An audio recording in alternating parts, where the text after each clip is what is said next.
I think you get that initial sticker shock, which is like the first question, is this an upgrade over Thibodeau? And, the answer to that is, their careers somewhat have some, quite a few similarities. Thibodeau came here.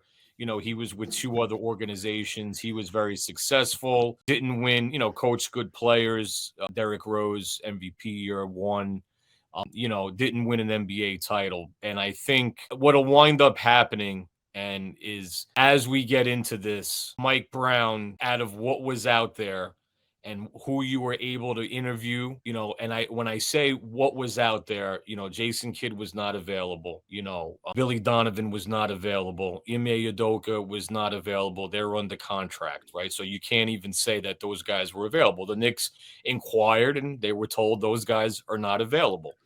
They interviewed Jenkins, they interviewed, Dawn Staley, or they had a conversation with Dawn Staley. They had a lot of conversations. John Calipari was another one, and you kind of felt as it was going forward.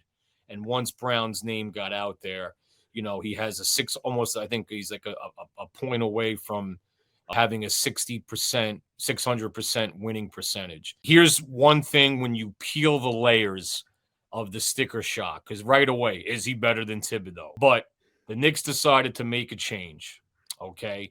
They didn't like the way the offense developed. Okay. Brown, coincidentally, was always known as a defensive coach until he got to the Sacramento Kings. When the Kings were playing well, meaning his year one and year two, the two things that really stood out to me, which I think Leon Rose and the Knicks are looking at, is cutting on offense, okay, and passing were two stats that he dominated, or I should say the Kings were high in the league on. And his offense in Sacramento was really a lot different than his previous stops. And I think what the Knicks are looking for, they're bringing in a guy that's won a lot of basketball games, that's coached a lot of personalities, that's been around the block, okay, and they're looking for him to bring his style, if you will, from Sacramento, how he kind of reinvented himself with his offense.